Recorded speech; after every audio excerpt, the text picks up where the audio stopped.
à ce nom beaucoup trop long, les pérégrinations néo-rétro-culturelles de Camille. Qu'est-ce que tu as choisi dans ta chronique aujourd'hui, mon cher Camille? Qu'est-ce que tu as à nous proposer? Alors aujourd'hui, je vous propose de parler un petit peu des supports physiques du son, parce que finalement aujourd'hui, on est un petit peu tous abonnés à la même enseigne, hein. C'est-à-dire que nous, toute notre musique, on la consomme généralement soit sur Spotify, Deezer, YouTube, ce que vous voulez. Voilà, mais on réfléchit pas forcément à ce qu'on a eu quand on était enfant ou plus jeune, en fait, ou même encore avant. Finalement, comment est-ce que ça s'est passé? Donc on va faire une petite rétrospective, on va partir loin et puis on va arriver finalement pas si loin de chez nous. Pas trop loin, oui. Pas trop loin. Bon, on va quand même partir assez loin parce encore avant le support physique, en fait, il existait un truc génial qu'on a appelé la partition, qui est apparu à peu près en moins 1400 avant JC. Voilà, donc normalement, si vous connaissez cette partie-là, c'est que vous avez un petit problème de carte d'identité. C'est vrai, voilà. C'est vrai. Essentiellement, et pour pouvoir réussir à avoir... Il y en a encore aujourd'hui des partitions. Il y a encore aujourd'hui des partitions, heureusement. Heureusement. La création, quand même, ça commence à remonter un petit peu loin. Donc, ça a surtout beaucoup explosé à partir du Moyen-Âge pour généralement tout ce qui était musique religieuse. Et globalement, quand vous aviez une partition de quelque chose, si vous vouliez la musique, bah, pas le choix. Il fallait aller voir, soit vous connaissiez un instrument, soit vous alliez voir un musicien qui l'a joué pour vous. Pas ultra pratique comme musique portable, hein, quand même. Voilà, donc il faudra attendre 1877 pour qu'il y ait un certain Thomas Edison. Voilà, donc l'ampoule électrique... Le télégraphe, tout ça, c'est lui, hein, voilà, qui invente le phonographe. Donc le but, c'était de pouvoir réussir à graver des cylindres phonographiques qui étaient en fait des petits cylindres recouverts de feuilles d'étain. Donc ce sera 10 ans plus tard remplacé par de la cire et encore 10 ans plus tard par du celluloïd.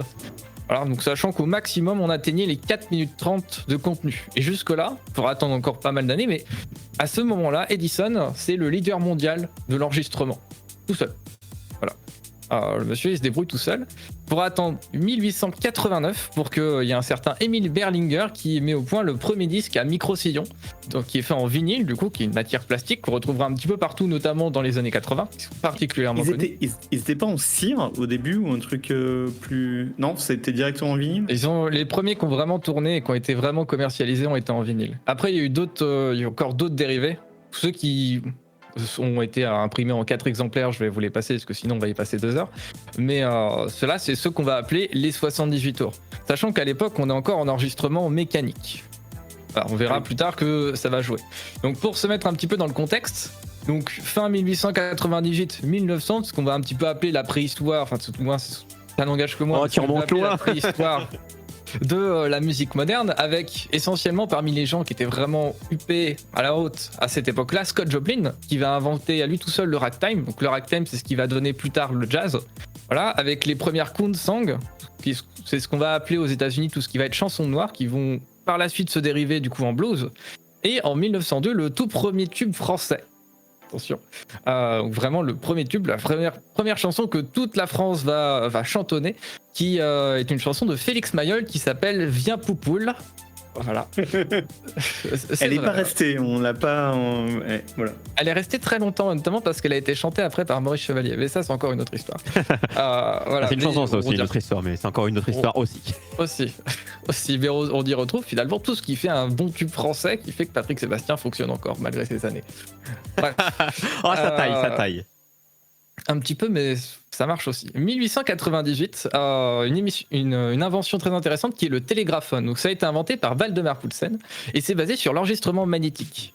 Voilà, c'est un truc, à l'époque, personne n'y croit. Il va continuer à croire en son projet, il va même le pousser jusqu'à l'exposition universelle de Paris en 1900. Et malgré tout ça, personne ne va jamais croire dans son projet. Ce qu'il ne savait pas, ce pauvre Waldemar Poulsen, c'est que 60 ans plus tard, son invention serait reprise, modifiée un petit peu, et qu'elle révolutionnerait complètement toute l'histoire du support de son. Voilà, il n'avait pas eu le temps. J'avais aucune idée que c'était aussi vieux. C'était aussi vieux que ça. Ce type a déjà eu l'idée 60 ans plus tôt. Faudra attendre quand même 25 ans de plus, donc faudra passer la Première Guerre mondiale pour que, à nouveau, on commence à réinvestir, à refaire de la recherche là-dedans, avec l'enregistrement électronique, puisque la Première Guerre mondiale a aussi apporté ça, le début de l'électronique et du calcul, pour les 78 tours. Donc avec justement l'apparition de l'amplification, qui sont généralement des dérivés de choses qu'on avait développées pour la guerre. Donc ça va grandement améliorer notamment la qualité d'enregistrement, et on va avoir une autre chose qui va arriver, qui est le standard de taille. Puisque à l'époque, on enregistre le disque, et une fois que le disque est enregistré, si jamais vous n'avez pas besoin de 10 pouces, vous avez un disque où, mettons, la chanson elle rentre dans 7 pouces et demi, bah vous gardez 7 pouces et demi. Imaginez un petit peu la galère pour faire les reproductions. Voilà, donc à partir de là, ils vont commencer à dire il y a des tailles, on les respecte. À l'époque, il y avait 3 tailles, ils bougent plus. Alors pour se remettre un tout petit peu dans le contexte, 1925, pour moi, c'est ce qu'on va appeler les fondamentaux de la musique. Toujours un peu moderne, avec George Gershwin, voilà, qui fera un bon mélange entre ce qui deviendra le jazz et du classique. En France, Maurice Chevalier, qui lui c'est facile, il fait tout. Voilà, vous cherchez quelqu'un qui fait du musical, de la chanson, il fait tout. Voilà. Et aux États-Unis, les débuts d'un petit monsieur pas extrêmement connu qui s'appelle Louis Armstrong. Normalement, ça vous connaissez.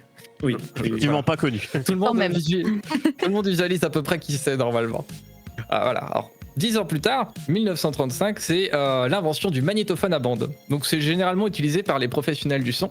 Normalement, vous en avez tous vu parce que c'est ce qu'on voit quand on filme des studios de production dans le cinéma jusque dans les... Voilà, c'est ça. Jusque dans les années 90-95, on en voit encore à la télé. C'est un truc qui, moi, personnellement, m'a énormément marqué quand je regardais la télé à l'époque.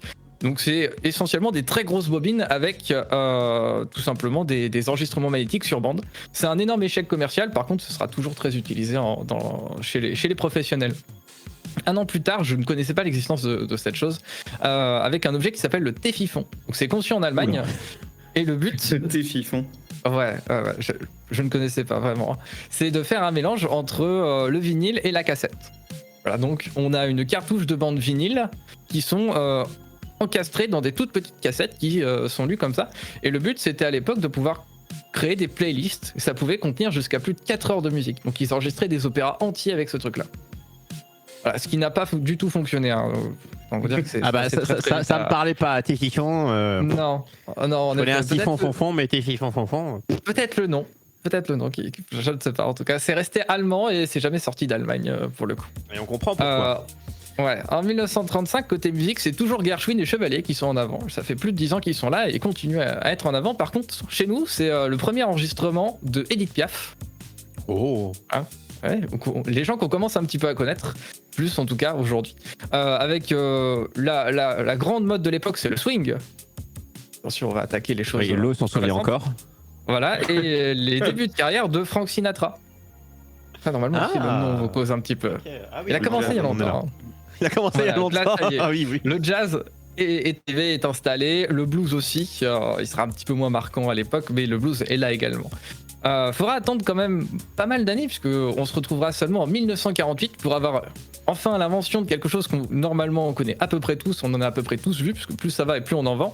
C'est le vinyle ou tout simplement le 33 tours. Donc c'est quelque chose, c'est un objet qui a été inventé par la Columbia Records et très très vite, le monde de l'industrie du disque va complètement adopter ce standard-là, sachant que le premier à l'utiliser, ce sera Frank Sinatra qui va passer tout simplement ses albums de 78 tours en 33 tours. Voilà, ni plus ni moins. Oui. Donc on est à la fin de la Seconde Guerre mondiale. D'un point de vue contexte, on va commencer à arriver à ce que je vais appeler les canonisés. C'est vraiment les gens qui ont fondé, qui ont donné les fondamentaux et qu'on n'oubliera maintenant jamais, parce qu'ils sont un petit peu inscrits dans l'histoire, sans forcément qu'on se souvienne nécessairement de ce qu'ils ont fait très précisément. Parmi lesquels on peut notamment noter en France Edith Piaf, Yves Montand qui a énormément d'albums qui sont très très vieux d'ailleurs, il date encore, ou Fernandel, simplement. Aux États-Unis, on pourra noter beaucoup de jazz bands, et notamment avec Louis Armstrong, dont on a déjà parlé, Charlie Parker, ou si jamais vous aimez le piano, Thelonious Monk. Voilà. Sachant qu'en France, d'un point de vue ambiance, dans ces années-là, on est quand même plus orienté chanson des partisans. Ceux qui se souviennent un petit peu de cette période-là, ce qui n'est pas forcément très très propice à l'installation du jazz d'ailleurs, tant qu'à faire. Aux États-Unis, c'est également un truc très important à noter, ce qui va beaucoup influencer tout ce qui viendra après, c'est que c'est les débuts des guitares électriques industrielles par Fender avec la Broadcaster. Voilà. Avant ça n'existait pas, ça vous coûtait une fortune. On va avancer un petit peu, on va prendre une bonne quinzaine d'années en avance, hein, et on va arriver en 1963 avec quelque chose qui va révolutionner complètement tout le marché. Donc on va un petit peu pour ça se rappeler légèrement du télégraphone, et on va aller inventer la cassette audio. Donc celle-ci, c'est la cassette que vous avez connue, que moi j'ai connue quand j'étais gamin, mes parents en avaient, et en ont encore d'ailleurs, et qui fonctionnent encore. Donc sur le principe de la bande magnétique, et ce qui va aussi renouveler un petit peu, ramener un nouvel pan de la musique finalement que nous on connaît, qui est le début de la copie privée déjà, et le début des enregistrements et du marché pirate. Chose. Moi, j'en ai une pleine caisse, hein, par exemple, et je pense que dedans, il y en a 5 que j'ai dû acheter. Toutes les autres, c'est des copies. Beaucoup ont fait ça, mes parents aussi. J'ai écouté énormément de choses et j'ai découvert énormément de musique grâce aux cassettes de mes parents, à commencer par Laurent Voulzy quand j'étais gamin. Oh là là, ah non, moi c'était plus j'avais des histoires audio. Dedans les fameuses sagas MP3 de l'époque avec quelqu'un qui racontait des effets sonores, quelqu'un qui ouvre la porte, mais beaucoup de... Disney a fait ça, il y avait pas mal de cassettes audio Disney d'histoire. Oui, j'avais même des cassettes Oui Oui où il y avait des histoires de Oui Oui, je m'en rappelle. C'est vieux tout ça, c'est vieux. Hein. Mais là ouais, c'est vieux, mais c'est assez intéressant de voir comme la cassette audio, qui est pourtant inventée en 63, a laissé une empreinte et une histoire à quasiment tout le monde. À part peut-être les toutes dernières générations, sinon tout le monde a connu la cassette. Mais pendant beaucoup d'années, parce que là tu nous en parles, là t'es dans les années 60, on était encore en plein dedans dans les années 90. Oui, donc on est vraiment... La cassette audio ne trouvera jamais de repreneur. Première moitié des 90. Donc en fait, globalement, ça a été une bonne trentaine d'années, un petit peu moins du feu de Dieu, quoi. C'est ça. C'est ça. Alors, on a tous, je pense, des gimmicks d'objets qui vont avec la cassette audio, comme le fameux stylo qu'on utilise pour pouvoir rembobiner la cassette à la main ou ce genre de choses, quoi. Et le bout de scotch pour masquer l'espèce de cache qu'on enlevait au-dessus pour pouvoir la rendre lisible ou pas, la cassette. C'est ça. Voilà, il y a plein de petites choses qui font que tous ceux qui ont connu la cassette audio se souviennent. Le truc qui était absolument incroyable avec la cassette audio, c'était le Walkman. Oui. Parce que du coup, tu pouvais avoir ta musique pour toi dans tes oreilles et tu pouvais l'amener partout. C'était un truc absolument incroyable quand c'est sorti le Walkman. Ouais. Et là-dessus, c'est vrai que ça a révolutionné pas mal le marché, puisque jusque-là, avec un disque vinyle, impossible de faire ça. Ça fait beaucoup ça fait lourd à T'avais des manches-disques, mais c'était pas du tout la même. En fait, t'avais un sac à dos qui travaillait avec ton tourne-disque, mais dans le dos, parce que c'était tellement gros que. Allez, mon 70 tours. Certains l'ont fait en 33 tours. Il y a beaucoup de boîtes qui ont essayé de faire du transportable. C'est des manches-disques, Bon, c'est plus conceptuel, c'est plus des jolis objets que des objets utilisables, mais ça fonctionne. Oui, ça fonctionne. L'année d'après, juste après l'invention de la cassette audio, on invente la cartouche 8 pistes, ou ce qu'on va appeler la cartouche audio. Donc si jamais vous n'avez pas eu de voiture des années 70, ça vous parle peut-être pas, mais c'était utilisé essentiellement dans les autoradios, et ça pouvait contenir jusqu'à 4 morceaux qui étaient à l'époque en stéréo.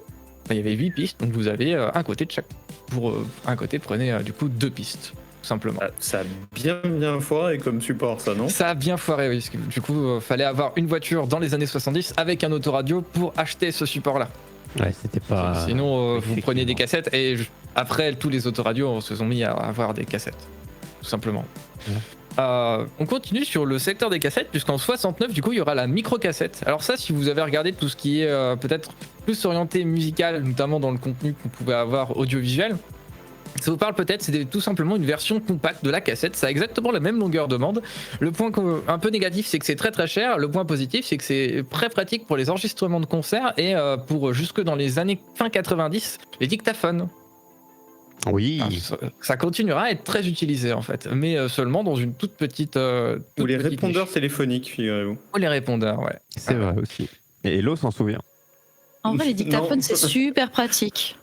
Ouais, ça continue encore. Hein. Ah oui, quand j'étais étudiante, j'ai eu mon master en 2015, mais j'utilisais des dictaphones quand j'assistais à des présentations et c'était méga pratique, vraiment. Qui a rembobiné la bande. C'est resté très longtemps même, je pense, dans l'imaginaire des gens, le côté démo que tu passes sur une mini cassette à un producteur ou quoi. Je pense que c'est un truc. Les films ont beaucoup joué là-dessus, hein, donc en fait tu l'as toujours dans ton. Quand tu ne l'as pas connu dans ton imaginaire, vu que les films le soulignent assez, quoi. Ouais, je pense qu'il y a un petit côté inconscient collectif. Et puisqu'on parle inconscient collectif, du coup on va repartir un petit peu dans le contexte. Donc là cette fois-ci je vais couvrir un petit peu toute la tranche 65-70 qui pour moi d'un point de vue musical c'est ce que j'ai appelé l'âge des légendes.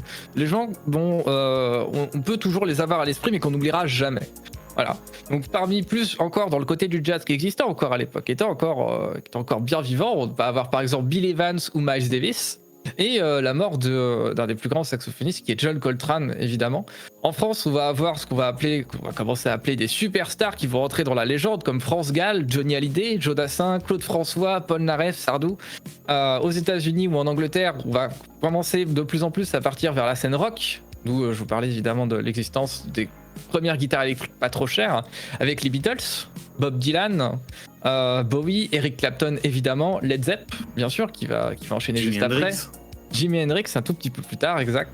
Les Rolling Stones ou Carlos Santana qui sont vraiment dans l'époque, sachant que 1969 évidemment c'est le festival de Woodstock, suivi moins d'un an après avec le décès terrible de Jimi Hendrix et Janis Joplin 2 semaines après. Et en 71, l'arrivée d'un petit mec qu'on connaît un petit peu maintenant qui s'appelle Michael Jackson. Au hasard. Au hasard. Au hasard. Un mec pas très connu aussi. On enchaîne après, on va passer dans une nouvelle ère de la musique. Ouais. Juste, pardon, je vais faire mon vieux, mais du coup, Vas-y.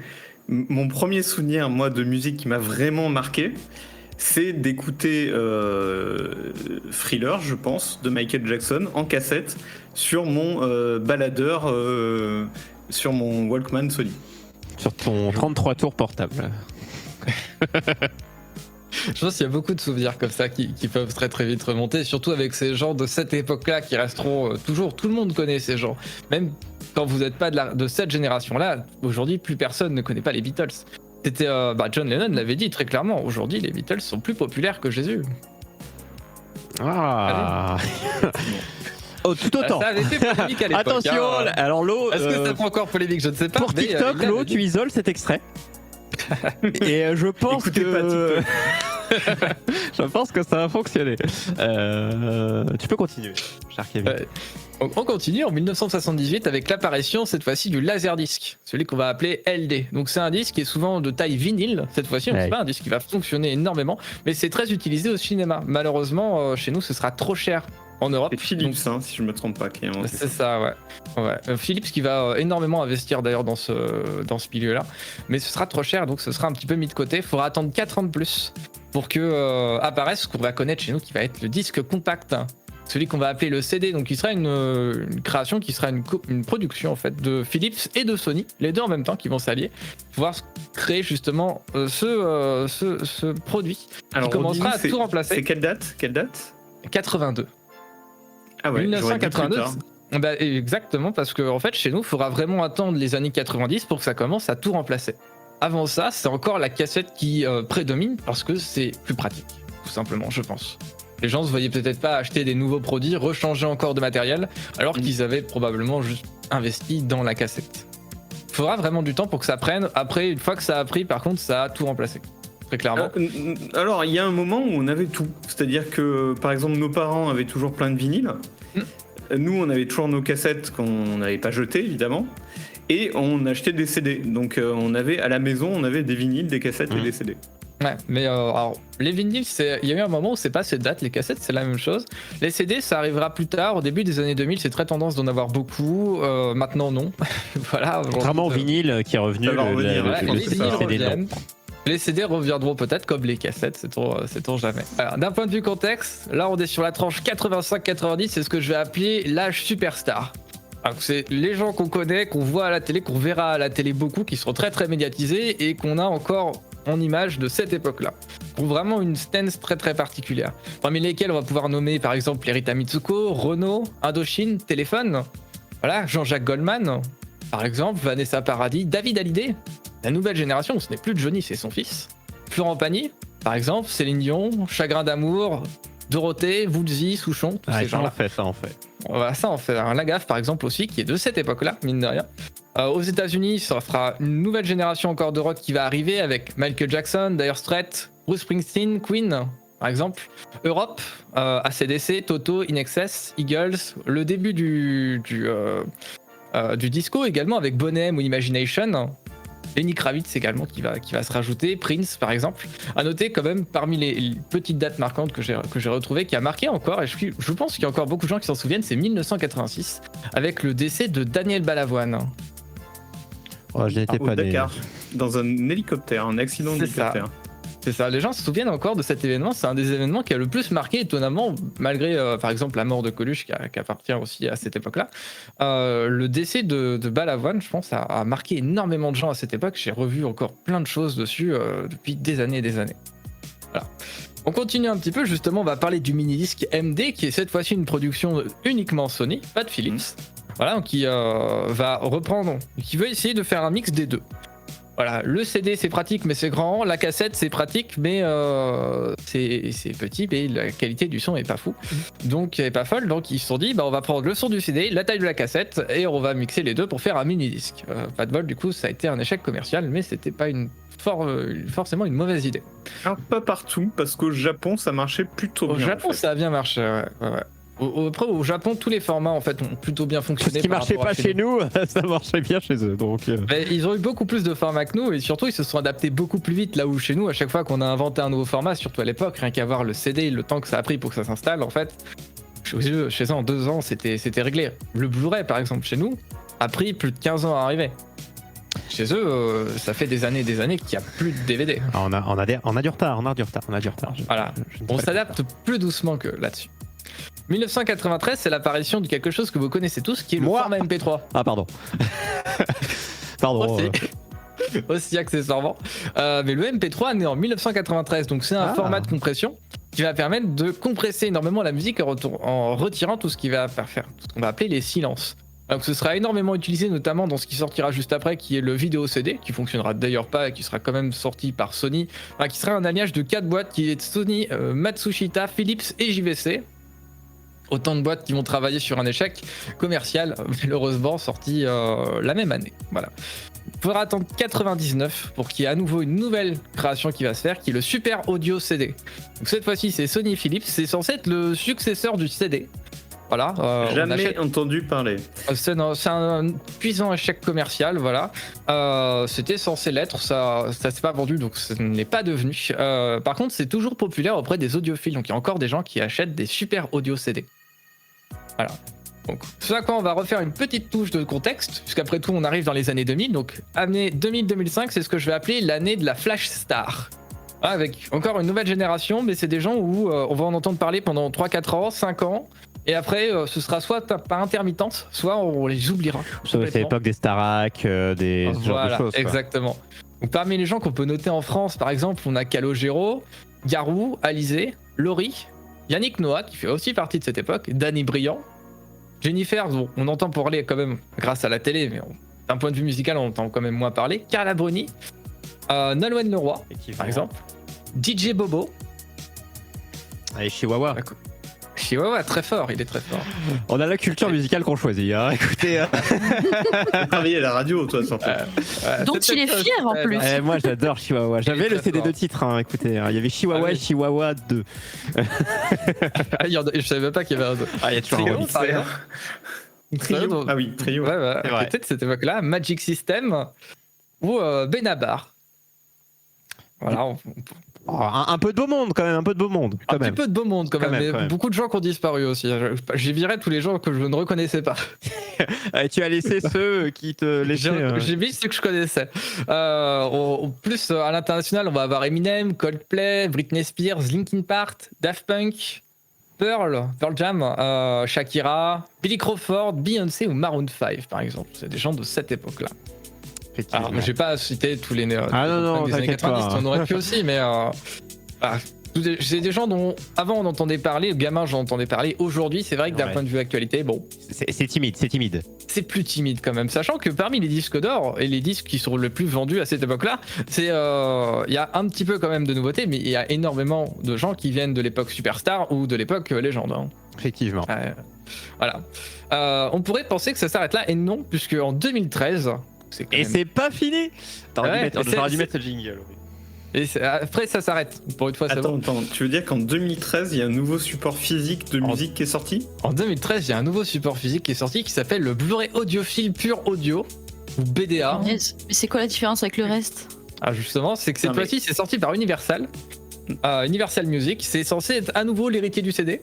Voilà, sauf que c'est le CD avec la capacité Blu-ray. D'accord, très utile du coup. Ouais, alors la seule différence c'est qu'il y a 0 compression par rapport au CD. Ah bah oui, forcément. Et que pour le lire, cette fois-ci, vous pouvez l'utiliser avec n'importe quel lecteur Blu-ray, ça marche. Et apparemment, ce serait la meilleure qualité sonore possible de tout le marché. Ah ah. Voilà. Et ça doit coûter cher. Ça doit coûter cher parce que du coup, il n'y a pas beaucoup d'impressions en Blu-ray audiophile pur audio. Donc je pense que déjà le nom est trop long pour le commercialiser. Sérieusement, le nom, tu viens de l'inventer ou c'est le vrai nom? Non, c'est un vrai nom, c'est le vrai nom, le BDA. D'accord. Eh, t'as Voilà. acheté le dernier BDA de Nolwenn Leroy. Finalement, aujourd'hui, en fait, on est encore resté sur le CD qui est de 1982. Alors, sur le CD, oui, parce que Par rapport au format format physique. physique. plus format, personne n'utilise de format physique, sauf Genre, les collectionneurs qui aiment bien les Voilà. vinyles, disons, ou les En cassettes. tout cas, dans les peut-être. nouveaux investissements récents, c'est vrai qu'on est plus sur les plateformes de streaming. Non. c'est ça. Alors, en fait, quand tu as un nouvel album qui sort, généralement, si jamais tu veux l'écouter, tu vas soit sur ta plateforme de streaming, soit tu en veux une version physique. Dans ce cas-là, tu vas dans ta Fnac ou ton petit magasin audio ou je ne sais quoi, et tu vas aller acheter le CD. Non, Généralement, le vinyle. c'est comme ça que ou le vinyle, si jamais il y a une version vinyle. Mais il n'y a pas tant de choses qui sortent en vinyle. Il y en a de plus en plus qui ressortent le vinyle, le 33 tours. Mais c'est vrai que Voilà. c'est quand tu adores un artiste, que tu veux collectionner un peu, tu prends tout ce qui est en version physique, s'ils sortent C'est des... ça. Ce qui devient le collector. En fait, ce qui était le format basique devient le collector maintenant, avec le Ouais. vinyle, le CD ou autre, qui sont des formats Alors, notez que collector. le vinyle aussi a un prix et a une Ça coûte quand utilisation même qui est 25 balles, ouais. ouais, 25-30 J'étais bien balles gentil, minimum des à chaque fois. Ouais, Ça quand dépend c'est pas qui, hein. d'autres versions supplémentaires, etc. Plus la machine. Oui, si tu n'as pas l'objet déjà, mais en général... Faut avoir la platine avec, sinon c'est sympa. Ça Après, fait tu déco, peux en mais, avoir une c'est pour pas pas pratique. cher, mais c'est vrai que si tu vas avoir un beau truc, mais une fois que tu l'as, tu le changes pas tous les ans, donc ça le fait. Ah non, Ouais, enfin, je dirais que la platine, c'est presque le moins cher. Parce que quand tu veux avoir profiter de ta platine, faut un bon Oui, 30 ampli, euros des fois... bonnes baffles. C'est ça. ouais. ça donc Effectivement. bon, la platine chinoise à 25 €, très clairement, on oublie très très vite. Là où le CD, bon, ça pose quand même beaucoup moins de problèmes. Vous le mettez. Alors aujourd'hui, les ordinateurs ont de moins en moins de lecteurs CD, mais vous le mettez dans quasiment n'importe quelle machine Oui, qui est tu auras capable de le lire un même. disque. Ouais. Ça marche. Voilà. Donc le CD se vend encore étonnamment après plus de 40 ans d'utilisation. Voilà. Est-ce que le Blu-ray audiophile pur audio aurait un jour son heure de gloire? Mes couilles au bord de l'eau, voilà, on a le nom à Voilà, rallonge. c'était il y a 10 ans quand même, hein. Il y a 10 ans ils sont tentés. Après aujourd'hui il y a des formats qui commencent un petit peu à redevenir même des formats tout simplement d'enregistrement qui commencent un petit peu à repasser en avance, notamment le FLAC qu'on avait un petit peu oublié parce que c'était extrêmement lourd et vraiment pas pratique à transporter, qui revient un petit peu. Notamment grâce à la fibre, parce que maintenant ça va quand même vachement plus vite pour transférer des fichiers. C'est vrai. Voilà, à voir ce que nous réserve l'avenir sur des prochains supports audio. Et dans 20 ans, tu nous referas une chronique de aujourd'hui à dans 2040. Ah, ça pourrait être marrant. On a fait. C'est vrai qu'il y a eu beaucoup de choses et c'est vrai que là, depuis X années, on est resté sur moins d'évolution en ce sens. Mais en tout cas, on a fait. Tu Voilà. nous as fait faire un petit tour. Faire un petit voyage, un ouais. gros voyage. Ouais. On est parti il y a pas mal d'années. On est arrivé du coup quasiment à nos jours. Merci pour ce. J'ai juste tour une d'horizon. toute petite remarque, toute petite observation, voilà, c'est que, alors vous comme moi, je pense, on a beaucoup de souvenirs sur ces anciens formats, que ce soit le CD, que ce soit la cassette ou le vinyle même. Est-ce que la nouvelle génération, elle va aussi avoir des souvenirs avec ces formats de son enfance, le MP3 ou genre de- Le MP3, oui, mais c'est vrai que de se dire ah punaise, j'avais l'intégrale sur Spotify, ça a moins de charme que j'avais la collection de cassettes. Enfin voilà, vu que tout est dématérialisé, tu n'as plus l'objet que tu peux toucher qui te permet d'avoir un souvenir supplémentaire à raconter. C'est vrai que les souvenirs auront un autre sens, quoi. À voir, peut-être que comme on a encore des formats physiques qui reviennent, peut-être qu'on aura encore ces souvenirs-là qui vont rester, je ne sais pas. On verra bien. Nous réserve. Merci mon cher Camille de nous avoir fait un petit tour culturel autour de la musique et de contextualiser toujours un maximum. Merci à toi de voir tes prochaines pérégrinations.